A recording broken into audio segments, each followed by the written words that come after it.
Bienvenue sur notre chaîne. Ici, nous publions gratuitement les résumés des livres et des romans les plus utiles et les plus intéressants chaque semaine. Abonnez-vous à la chaîne et cliquez sur la cloche de notification pour ne pas manquer les prochaines vidéos. Bonne écoute! Et si je vous disais que la plupart des gens ratent la bourse, non pas parce qu'ils manquent d'argent, mais parce qu'ils ne savent pas quoi acheter?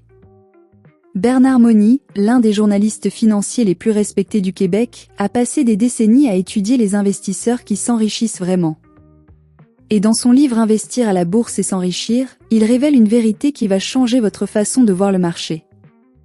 Restez jusqu'à la fin, parce que le point numéro 3 pourrait littéralement transformer votre portefeuille. Ce livre, Investir à la bourse et s'enrichir, a été écrit par Bernard Mony, un auteur et journaliste financier québécois bien connu pour vulgariser l'investissement boursier auprès du grand public francophone. Son objectif est d'aider les investisseurs ordinaires à identifier des compagnies extraordinaires capables de générer des rendements extraordinaires, comme l'indique le sous-titre de l'ouvrage. Il cherche ainsi à démocratiser l'accès aux stratégies d'investissement en bourse, en rendant ces concepts accessibles à ceux qui souhaitent bâtir leur richesse à long terme. Introduction. Pourquoi la bourse fait peur et pourquoi elle ne devrait pas? La grande majorité des gens entendent le mot bourse et imaginent immédiatement deux choses, la richesse instantanée ou la ruine totale. Cette perception, alimentée par Hollywood, les médias et les histoires de krach, a créé une barrière psychologique énorme entre le simple citoyen et l'un des outils de création de richesse les plus puissants qui existent. Pourtant, la réalité est bien différente. Et la bourse n'est pas un casino. La première grande vérité que Bernard Mony cherche à établir, c'est que la bourse mal comprise devient un casino, mais la bourse bien comprise devient une machine à bâtir la richesse. La différence entre les deux ne tient pas à la chance, elle tient à la connaissance, à la méthode et à la discipline.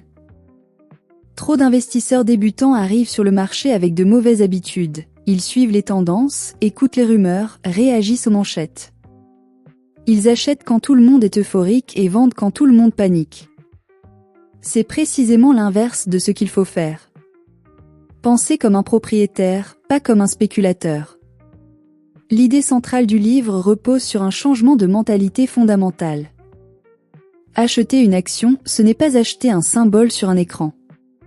C'est devenir copropriétaire d'une vraie entreprise, avec de vrais employés, de vrais produits, de vrais clients. Quand on adopte cette vision, tout change. On ne cherche plus à deviner si le cours va monter demain matin. On cherche à comprendre si l'entreprise sera plus forte, plus rentable, plus dominante dans 5 ou 10 ans. C'est cette perspective à long terme qui sépare les investisseurs qui s'enrichissent de ceux qui stagnent. L'ennemi numéro 1, l'émotion. Mony insiste sur un point que peu de livres financiers osent aborder franchement. Le plus grand obstacle à votre succès boursier, c'est vous-même. Pas le marché. Pas l'économie. Pas les grandes banques. La peur et la cupidité sont les deux émotions qui détruisent les portefeuilles. La peur vous pousse à vendre au pire moment. La cupidité vous pousse à acheter des entreprises médiocres parce qu'elles semblent prometteuses à court terme. Apprendre à maîtriser ces émotions est aussi important qu'apprendre à analyser un bilan financier. Ce que ce livre vous promet. Investir à la bourse et s'enrichir ne promet pas la richesse rapide. Il ne promet pas un système miracle. Il promet quelque chose de bien plus précieux, une façon de penser rigoureuse et éprouvée pour identifier les entreprises véritablement exceptionnelles, les acheter au bon moment, et les conserver assez longtemps pour que leur valeur se révèle pleinement. C'est une approche accessible à tout le monde, pas seulement aux experts de Bay Street ou de Wall Street. Parce que s'enrichir en bourse n'est pas une question de génie. C'est une question de méthode, de patience et de bon sens. Chapitre 1. Les fondements de l'investissement intelligent. Comprendre ce qu'est vraiment la bourse. Avant d'investir un seul dollar, il faut comprendre ce que la bourse représente dans sa nature profonde. La bourse n'est pas un marché de paris. C'est un mécanisme de transfert de propriété, un endroit où des entreprises cherchent des capitaux pour croître, et où des investisseurs cherchent à faire fructifier leur argent en participant à ses croissances. Cette définition change tout. Elle retire la bourse du monde de la spéculation pour la placer dans le monde des affaires. Et les affaires, contrairement aux jeux de hasard, obéissent à des règles, à des logiques, à des principes que tout le monde peut apprendre. La bourse est un dispositif qui transfère l'argent des impatients vers les patients, disait Warren Buffett. La différence entre prix et valeur. C'est l'une des distinctions les plus importantes de tout l'univers de l'investissement, et c'est celle que Bernard Money place au cœur de sa philosophie. Le prix, c'est ce que le marché affiche à un moment donné. La valeur, c'est ce que l'entreprise vaut réellement en fonction de sa capacité à générer de la richesse sur le long terme. Ces deux notions ne coïncident presque jamais parfaitement, et c'est précisément dans cet écart que se trouvent les opportunités. Le marché boursier est émotionnel, irrationnel et souvent à court terme. L'investisseur intelligent, lui, est rationnel, méthodique et toujours orienté vers le long terme. Il achète quand le prix est inférieur à la valeur réelle. Il attend. Et il laisse le marché lui donner raison. Le prix est ce que vous payez. La valeur est ce que vous obtenez selon Warren Buffett. L'entreprise avant tout. Money emprunte ici une leçon directe de Benjamin Graham, le père de l'investissement dans la valeur, et de son élève le plus célèbre, Warren Buffett. Cette leçon est simple mais révolutionnaire. Achetez des entreprises, pas des symboles boursiers. Quand vous tapez un symbole boursier sur votre téléphone, il est facile d'oublier qu'il représente une entreprise réelle, avec des employés, des bureaux, des clients fidèles, une culture, une réputation. Derrière chaque action se cache une réalité opérationnelle que vous devez comprendre avant d'y investir. Les grandes questions à se poser sont fondamentales. Est-ce que je comprends ce que cette entreprise fait? Comment gagne-t-elle son argent? Pourquoi ses clients reviennent-ils? Qu'est-ce qui l'empêche d'être copié ou remplacé demain? N'investissez jamais dans une entreprise que vous ne comprenez pas, disait Warren Buffett. Le concept de fossé compétitif. L'un des piliers de l'approche de Money est ce que les anglo-saxons appellent le moat, le fossé. Imaginez un château médiéval entouré d'un large fossé rempli d'eau. Plus le fossé est profond et large, plus le château est difficile à conquérir. En affaires, ce fossé représente l'avantage concurrentiel durable d'une entreprise. C'est ce qui lui permet de dominer son marché année après année, de maintenir ses marges, de fidéliser ses clients et de repousser ses concurrents. Ce fossé peut prendre plusieurs formes. La marque. Certaines entreprises ont bâti une réputation si forte que les consommateurs leur sont loyaux indépendamment du prix. Pensez à la fidélité que certaines marques inspirent sans même avoir à se justifier. L'effet de réseau, plus une plateforme attire d'utilisateurs, plus elle devient indispensable. Chaque nouvel utilisateur renforce la valeur du réseau pour tous les autres. Les coûts de transfert. Certaines entreprises s'intègrent si profondément dans la vie de leurs clients qu'en changer devient trop coûteux, trop complexe, trop risqué. Le client reste même s'il n'est pas pleinement satisfait. Les avantages de coût. Certaines entreprises produisent à un coût structurellement inférieur à leurs concurrents, ce qui leur permet de gagner des parts de marché tout en maintenant leur rentabilité. Pour Warren, la clé pour investir, c'est de déterminer l'avantage compétitif d'une entreprise et surtout la durabilité de cet avantage. La qualité de la direction, l'élément invisible. Un aspect souvent négligé par les investisseurs débutants, mais que Money souligne avec force, c'est l'importance capitale de la qualité des dirigeants. Une entreprise extraordinaire avec une direction médiocre finira par décevoir.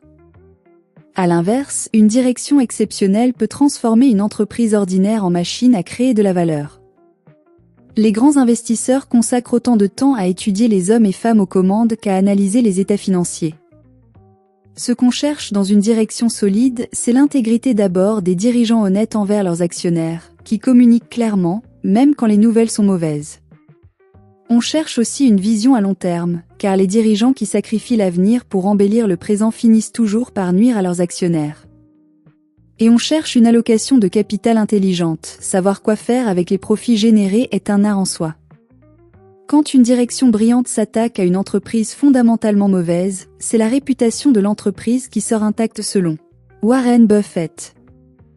La patience comme stratégie.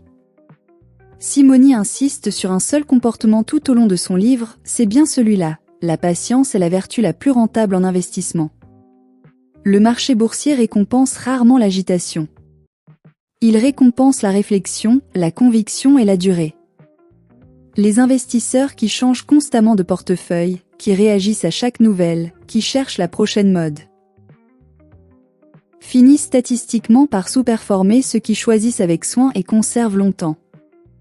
Peter Lynch, l'un des gestionnaires de fonds les plus performants de l'histoire, résume cette idée avec clarté. Les investisseurs qui se préparent à une correction ou qui tentent d'anticiper les corrections ont perdu bien plus d'argent que les corrections elles-mêmes selon Peter Lynch. Ce que ce chapitre vous laisse. À la fin de ce premier chapitre fondateur, une conviction doit s'être ancrée en vous. Investir intelligemment n'est pas réservé à une élite.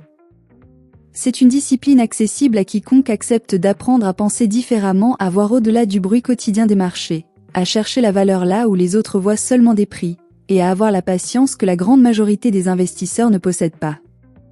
C'est sur ces bases solides que tout le reste du livre de Bernard Money prend son sens. Chapitre 2.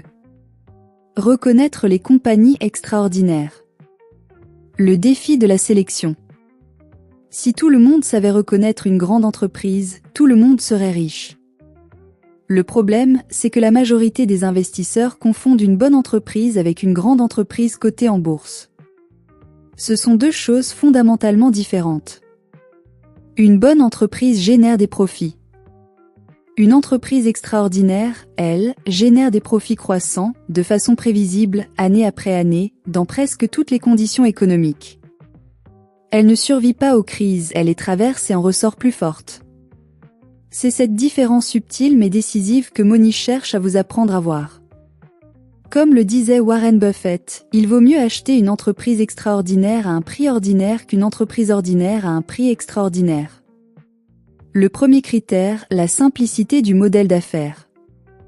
Money partage ici une conviction profonde avec les plus grands investisseurs de l'histoire. Plus un modèle d'affaires est simple à comprendre, plus il est puissant. Une entreprise extraordinaire n'a pas besoin d'un discours compliqué pour expliquer comment elle gagne sa vie. Elle vend un produit ou un service que les gens veulent, à un prix qu'ils acceptent volontiers, avec une régularité rassurante. Point. Quand un dirigeant a besoin de plusieurs diapositives pour expliquer comment son entreprise génère des revenus, méfiez-vous. La complexité cache souvent la fragilité. Peter Lynch, qui gérait des milliards en appliquant ce principe, le formulait ainsi. N'investissez jamais dans une idée que vous ne pouvez pas illustrer avec un crayon. Peter Lynch. Le deuxième critère, la récurrence des revenus. L'une des caractéristiques les plus précieuses qu'une entreprise puisse posséder, c'est la capacité à générer des revenus prévisibles et récurrents, des revenus qui reviennent automatiquement, sans effort commercial constant. Pensez à une entreprise dont les clients paient un abonnement mensuel. Ou à une marque de produits de consommation courante que les gens rachètent sans réfléchir chaque semaine. Ou encore à un logiciel si intégré dans les opérations d'une organisation qu'on ne peut plus s'en passer. Ces revenus récurrents créent quelque chose d'infiniment précieux pour l'investisseur, la visibilité. Et la visibilité permet la confiance. Et la confiance permet la patience. Et la patience, comme on l'a vu au chapitre précédent, est la source ultime du rendement. Le troisième critère, le pouvoir de fixer les prix. Voici un test révélateur que Money propose implicitement et que Buffett formule avec une clarté redoutable. La chose la plus importante dans l'évaluation d'une entreprise, c'est le pouvoir de fixer les prix. Si vous avez le pouvoir d'augmenter vos prix sans perdre des clients au profit de la concurrence, vous avez une très bonne entreprise.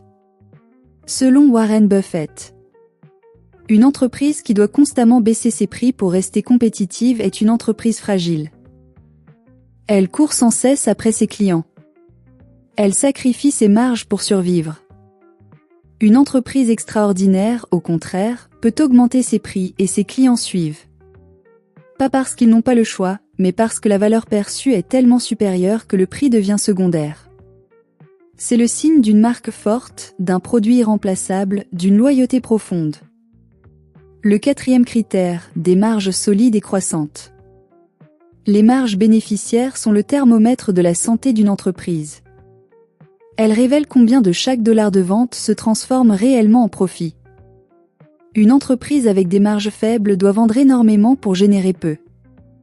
Elle est vulnérable à la moindre hausse de coûts, au moindre ralentissement économique. À l'inverse, une entreprise avec des marges élevées et en croissance démontre qu'elle contrôle ses coûts, qu'elle possède un avantage compétitif réel et qu'elle crée de la valeur véritable. Moni insiste, cherchez des entreprises dont les marges s'améliorent avec le temps.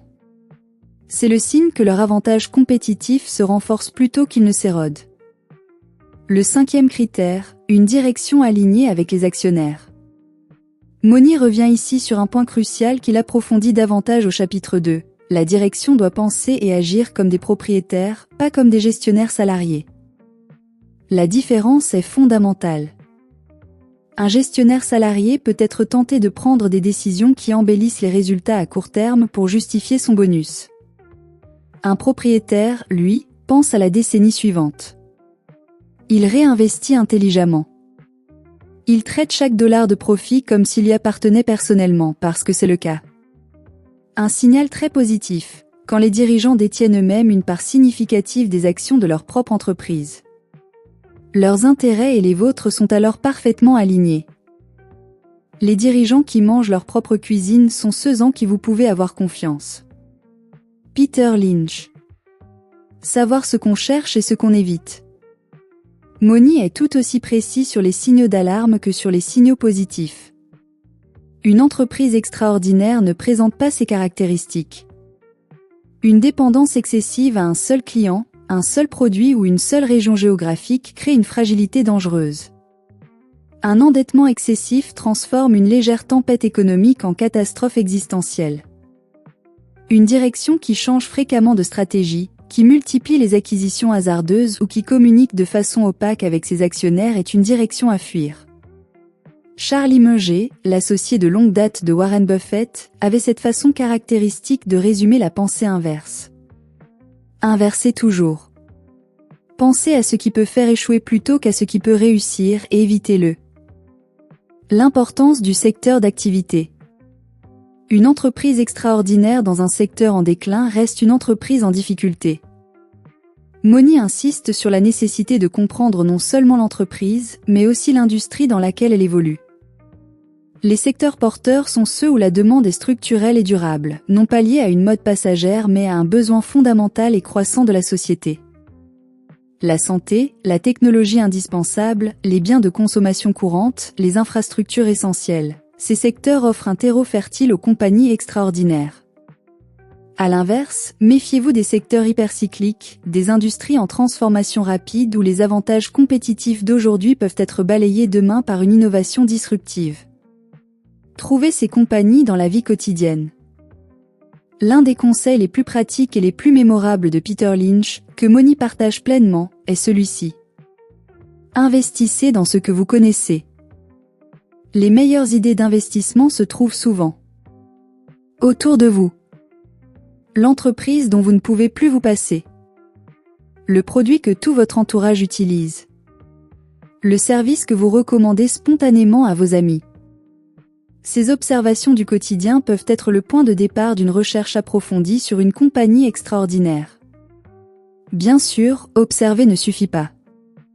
Il faut ensuite analyser, vérifier, comprendre les finances. Mais l'intuition du consommateur averti est souvent une longueur d'avance précieuse sur les analystes enfermés dans leur bureau. Ce que ce chapitre vous laisse. Reconnaître une compagnie extraordinaire n'est pas un don inné. C'est une compétence qui se développe avec la pratique, la curiosité et la rigueur. Les critères que Moni présente, simplicité du modèle, récurrence des revenus, pouvoir de fixer les prix, marge solide, direction alignée forment une grille de lecture puissante que tout investisseur sérieux peut s'approprier.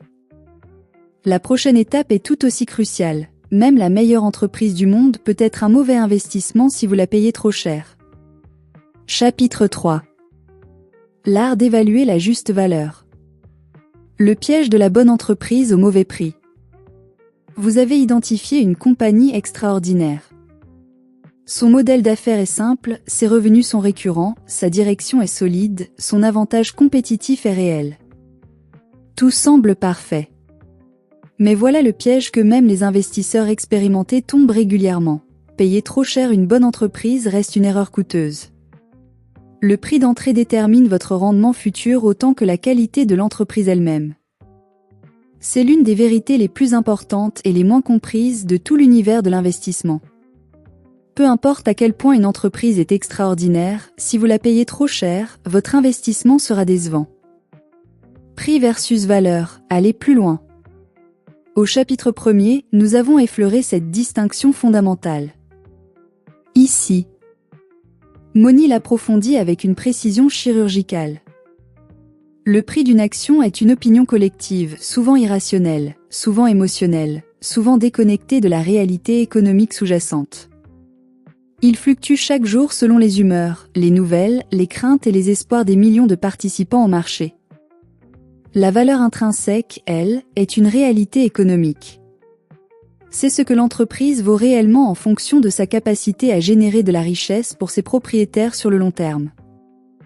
Elle ne change pas parce qu'un gouvernement a tweeté quelque chose ou parce qu'un analyste a révisé ses prévisions à la baisse. L'investisseur intelligent apprend à distinguer ces deux réalités et à agir quand l'écart entre elles devient suffisamment large pour créer une opportunité. À court terme, le marché est une machine à voter. À long terme, c'est une machine à peser selon Benjamin Graham. La marge de sécurité, le concept le plus protecteur de l'investissement. Benjamin Graham, le maître de Warren Buffett et le père intellectuel de toute l'école de l'investissement dans la valeur, a introduit un concept qui reste à ce jour l'un des plus puissants de toute la littérature financière, la marge de sécurité. L'idée est d'une simplicité désarmante. Si vous estimez qu'une entreprise vaut un certain montant, n'achetez qu'à un prix significativement inférieur à cette estimation. Cet écart constitue votre coussin de protection contre les erreurs d'analyse, les imprévus économiques et les surprises négatives. Moni insiste, même les meilleurs analystes se trompent. Les bilans peuvent cacher des surprises. Les marchés peuvent rester irrationnels plus longtemps qu'on ne le prévoit. La marge de sécurité est ce qui transforme un bon investissement en investissement résilient. La marge de sécurité est la devise de l'investissement intelligent. Comment penser la valeur d'une entreprise? Moni ne cherche pas à transformer ses lecteurs en comptables. Moni l'approfondit avec une précision chirurgicale. Le prix d'une action est une opinion collective, souvent irrationnelle, souvent émotionnelle, souvent déconnectée de la réalité économique sous-jacente. Il fluctue chaque jour selon les humeurs, les nouvelles, les craintes et les espoirs des millions de participants au marché. La valeur intrinsèque, elle, est une réalité économique. C'est ce que l'entreprise vaut réellement en fonction de sa capacité à générer de la richesse pour ses propriétaires sur le long terme. Elle ne change pas parce qu'un gouvernement a tweeté quelque chose ou parce qu'un analyste a révisé ses prévisions à la baisse. L'investisseur intelligent apprend à distinguer ces deux réalités et à agir quand l'écart entre elles devient suffisamment large pour créer une opportunité. À court terme, le marché est une machine à voter. À long terme, c'est une machine à peser selon Benjamin Graham. La marge de sécurité, le concept le plus protecteur de l'investissement. Benjamin Graham, le maître de Warren Buffett et le père intellectuel de toute l'école de l'investissement dans la valeur, a introduit un concept qui reste à ce jour l'un des plus puissants de toute la littérature financière, la marge de sécurité. L'idée est d'une simplicité désarmante. Si vous estimez qu'une entreprise vaut un certain montant, n'achetez qu'à un prix significativement inférieur à cette estimation. Cet écart constitue votre coussin de protection contre les erreurs d'analyse, les imprévus économiques et les surprises négatives. Moni insiste, même les meilleurs analystes se trompent. Les bilans peuvent cacher des surprises. Les marchés peuvent rester irrationnels plus longtemps qu'on ne le prévoit. La marge de sécurité est ce qui transforme un bon investissement en investissement résilient. La marge de sécurité est la devise de l'investissement intelligent. Comment penser la valeur d'une entreprise? Moni ne cherche pas à transformer ses lecteurs en comptables ou en analystes financiers. Son approche est résolument accessible. Il s'agit moins de maîtriser des formules complexes que de développer un sens intuitif et éduqué de ce que vaut une entreprise. Quelques questions guident cette réflexion. Quelle est la trajectoire de l'entreprise? Une entreprise qui grandit régulièrement, qui élargit ses marchés, qui fidélise ses clients valait moins hier qu'aujourd'hui et vaudra probablement plus demain. La tendance est aussi importante que le niveau actuel. Quelle est la qualité de ces bénéfices? Tous les profits ne se valent pas. Des bénéfices soutenus par une activité opérationnelle saine valent infiniment plus que des bénéfices gonflés par des artifices comptables ou des ventes d'actifs ponctuels. Combien de temps peut-elle maintenir son avantage? Plus le fossé compétitif est durable, plus la valeur future est prévisible et donc plus on peut se permettre de payer un prix raisonnable aujourd'hui. Le danger de payer pour la croissance parfaite. Il existe une erreur particulièrement répandue chez les investisseurs enthousiastes. Payer un prix qui suppose que tout se passera parfaitement bien pour l'entreprise dans les années à venir. Croissance maximale, marge en expansion, aucune concurrence sérieuse, aucun imprévu. Le problème? La vie réelle n'est jamais aussi propre. Les entreprises font face à des obstacles, des ralentissements, des erreurs de stratégie. Quand vous payez la perfection et que la réalité livre simplement le bon, pas le parfait, vous perdez. Charlie Munger résume ce piège avec son humour caractéristique. Il n'y a que 3 façons de se ruiner, le jeu, les femmes et les ingénieurs. Les 2 premières sont les plus agréables, mais la 3e est la plus certaine. Et dans le même esprit de prudence, il ajoute souvent que surpayer une grande entreprise est l'une des erreurs les plus communes et les plus coûteuses en investissement. Le marché comme allié, non comme oracle.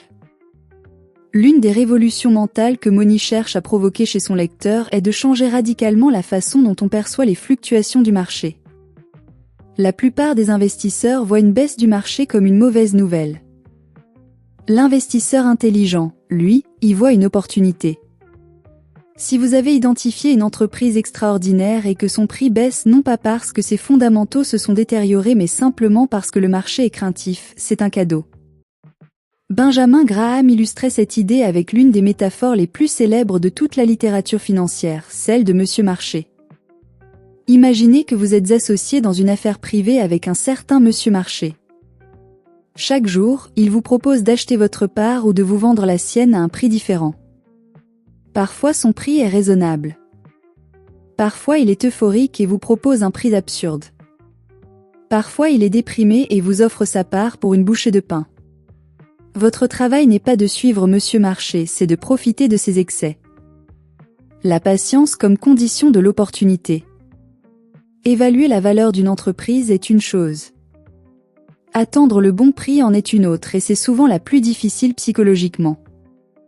Il peut se passer des mois, parfois des années, avant que le marché offre une entreprise extraordinaire à un prix qui intègre une marge de sécurité suffisante. Durant cette attente, la tentation est forte d'agir quand même, de se convaincre que le prix actuel est acceptable, de craindre de rater l'opportunité. Moni, comme tous les grands investisseurs, est catégorique sur ce point. Mieux vaut ne rien faire que de faire quelque chose à moitié. La discipline de ne pas agir est l'une des compétences les plus sous-estimées en investissement. Quand vendre, la question que personne ne pose. La plupart des livres sur l'investissement parlent longuement d'acheter. Moni consacre également une attention importante à une question tout aussi cruciale. Quand vendre? La réponse de l'investisseur dans la valeur est nuancée. On vend quand les fondamentaux de l'entreprise se détériorent réellement, quand son avantage compétitif s'érode, quand sa direction perd son intégrité, quand son modèle d'affaires est menacé structurellement. On ne vend pas parce que le cours a baissé temporairement. On ne vend pas parce qu'un analyste a changé sa recommandation. On ne vend pas parce que le marché traverse une période difficile. Et paradoxalement, on peut aussi vendre quand le prix dépasse très largement la valeur, quand le marché devient tellement euphorique qu'il offre un prix bien supérieur à ce que l'entreprise vaut raisonnablement. C'est une discipline rare, parce qu'elle exige de résister à l'euphorie ambiante. Soyez craintif quand les autres sont avides, et avide quand les autres sont craintifs selon Warren Buffett. Ce que ce chapitre vous laisse. L'évaluation n'est pas une science exacte, c'est un art qui se développe avec l'expérience, la réflexion et l'humilité. Ce que Moni vous offre dans ce chapitre, c'est une boussole. Cherchez toujours l'écart entre prix et valeur, exigez toujours une marge de sécurité, et voyez les corrections du marché non pas comme des menaces mais comme des opportunités que la majorité des investisseurs n'ont pas la lucidité de saisir. Acheter intelligemment est une chose. Mais construire un portefeuille cohérent et le gérer avec discipline sur le long terme est une compétence à part entière. Chapitre 4. Construire un portefeuille robuste et durable. L'erreur de la dispersion totale. La première question que tout investisseur se pose quand il commence à bâtir son portefeuille est celle-ci. Combien d'entreprises dois-je détenir? Et la réponse instinctive de la plupart est le plus possible. Plus on diversifie, plus on est protégé. C'est ce que la sagesse populaire enseigne. Money nuance considérablement cette idée. La diversification excessive, posséder des dizaines et des dizaines d'entreprises, ne protège pas vraiment. Elle dilue. Elle transforme un portefeuille réfléchi en index approximatif, sans la cohérence ni la conviction qui caractérisent les grands investisseurs. La diversification est une protection contre l'ignorance. Elle ne fait pas beaucoup de sens pour ceux qui savent ce qu'ils font. La concentration intelligente. Si la diversification excessive dilue les rendements, la concentration aveugle les amplifie dans les deux sens. Mettre tous ses œufs dans un seul panier sans analyse rigoureuse est tout aussi dangereux. Ce que Money préconise, c'est une concentration intelligente, un portefeuille composé d'un nombre limité d'entreprises extraordinaires, chacune choisie avec soin, chacune comprise en profondeur, chacune achetée à un prix raisonnable avec une marge de sécurité suffisante. La logique est simple. Si vous avez fait votre travail correctement et identifié une véritable compagnie extraordinaire, y investir de façon significative et rationnelle. La véritable protection ne vient pas du nombre d'entreprises détenues, elle vient de la qualité de l'analyse qui précède chaque décision. Mettez tous vos œufs dans le même panier et surveillez ce panier, disait Andrew Carnegie. La diversification sectorielle, une protection réelle. Si Money tempère l'enthousiasme pour la diversification quantitative, il est en revanche un fervent défenseur de la diversification sectorielle. Posséder plusieurs entreprises extraordinaires dans des secteurs différents offre une protection réelle contre les chocs spécifiques à une industrie. Une crise dans le secteur technologique n'affecte pas nécessairement le secteur de la santé. Un ralentissement dans la consommation discrétionnaire ne touche pas de la même façon les entreprises de biens essentiels. Cette diversification sectorielle n'est pas une concession à la peur. C'est une reconnaissance humble du fait que l'avenir est imprévisible et que même les meilleures analyses ne peuvent anticiper tous les chocs externes. La géographie comme dimension de résilience. Money pousse la réflexion plus loin en abordant la dimension géographique du portefeuille. Dans un monde de plus en plus interconnecté, se limiter aux entreprises d'un seul pays expose l'investisseur à des risques politiques, économiques et réglementaires spécifiques à cette région. Les grandes entreprises extraordinaires ont souvent elles-mêmes une présence internationale, ce qui offre une forme de diversification géographique naturelle. Mais l'investisseur peut aussi choisir délibérément d'inclure des entreprises opérant sur plusieurs continents pour renforcer la résilience globale de son portefeuille. Peter Lynch, qui gérait l'un des fonds les plus performants de l'histoire, cherchait constamment des entreprises dont la croissance pouvait se déployer sur plusieurs marchés simultanément. Derrière chaque action, il y a une entreprise. Découvrez ce qu'elle fait réellement. Le rééquilibrage, discipline sans obsession. Un portefeuille bien construit évolue avec le temps. Certaines entreprises croissent plus vite que prévu et prennent une place disproportionnée. D'autres déçoivent et rétrécissent. Les conditions de marché changent. Les valorisations se transforment. Money aborde la question du rééquilibrage avec une sagesse pratique. Il est nécessaire, mais ne doit pas devenir une obsession. Rééquilibrer trop fréquemment génère des coûts inutiles et pousse à vendre des gagnants trop tôt. Ne jamais rééquilibrer expose à une concentration excessive dans des positions devenues trop importantes par rapport à leur poids justifié dans le portefeuille. La règle d'or est celle du bon sens, rééquilibrer quand les déséquilibres deviennent structurels, non pas en réaction à chaque mouvement du marché. Les liquidités, une arme stratégique. Un aspect souvent négligé de la gestion de portefeuille est la place accordée aux liquidités, à l'argent qui n'est pas encore investi. La plupart des investisseurs considèrent les liquidités comme un problème, de l'argent qui dort, qui ne travaille pas, qui perd de la valeur face à l'inflation. Money renverse cette perspective. Les liquidités sont une arme stratégique. Elles permettent d'agir rapidement quand une opportunité extraordinaire se présente, quand le marché panique et offre des entreprises remarquables à des prix déraisonnablement bas. L'investisseur sans liquidité est condamné à regarder passer ses opportunités ou à vendre d'autres positions au pire moment pour en profiter. Warren Buffett a longtemps maintenu des réserves importantes précisément pour cette raison, non par manque d'idées, mais par discipline stratégique. Le cash combiné au courage dans une période de crise est inestimable selon Warren Buffett. Évitez les pièges comportementaux du portefeuille. Moni consacre une attention particulière aux comportements irrationnels qui sabotent les portefeuilles même les mieux construits. Ces pièges sont universels, ils touchent les débutants comme les investisseurs expérimentés. L'effet de disposition est l'un des plus destructeurs. C'est la tendance naturelle à vendre trop tôt les positions gagnantes pour réaliser le profit et éviter de le voir disparaître tout en conservant trop longtemps les positions perdantes dans l'espoir d'un rebond. Le résultat est un portefeuille qui se vide progressivement de ses meilleures entreprises tout en accumulant ses plus mauvaises. Le biais de confirmation pousse l'investisseur à chercher uniquement les informations qui confirment ses convictions existantes et à ignorer celles qui les remettent en question. C'est une façon de se mentir à soi-même, confortable à court terme, désastreuse à long terme. L'ancrage est cette tendance à s'accrocher au prix auquel on a acheté une action comme si ce prix avait une signification pour l'avenir. Il n'en a aucune. Le marché ne sait pas et ne se soucie pas de votre prix d'achat. Seule la valeur future compte. L'investisseur principal ennemi est probablement lui-même. La révision périodique. Pensez comme un propriétaire actif. Posséder des actions ne signifie pas les oublier. Moni préconise une révision périodique et disciplinée de chaque position, non pas pour réagir aux fluctuations de prix, mais pour vérifier que les fondamentaux qui ont justifié l'investissement initial sont toujours intacts. Les questions à se poser régulièrement sont claires et précises. L'avantage compétitif de l'entreprise s'est-il renforcé ou affaibli ? La direction a-t-elle tenu ses engagements ? Le secteur dans lequel elle opère est-il toujours porteur ? De nouveaux concurrents ont-ils émergé avec un modèle disruptif ? Si les réponses restent positives, la discipline est de conserver, même face à la volatilité du marché. Si les fondamentaux se sont détériorés, la discipline est de vendre, même si cela implique d'accepter une perte.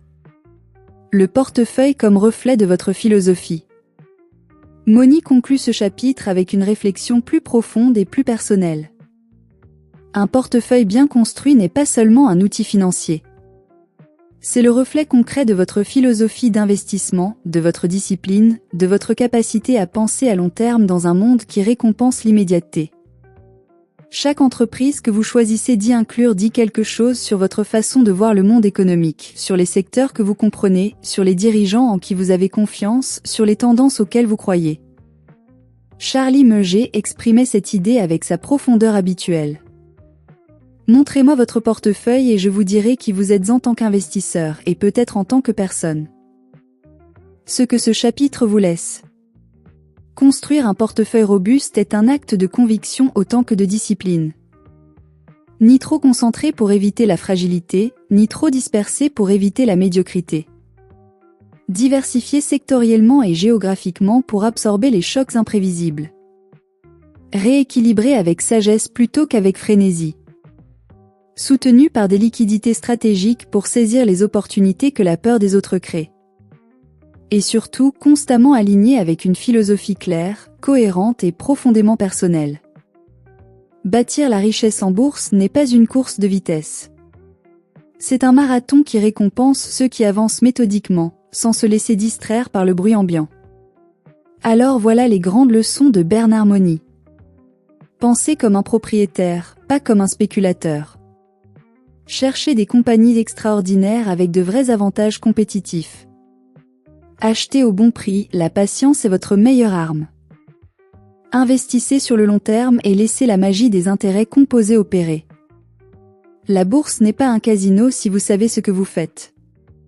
Et maintenant, vous avez les bases.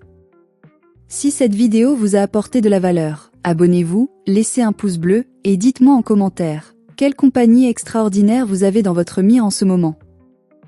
À très bientôt pour la prochaine vidéo et d'ici là, investissez intelligemment.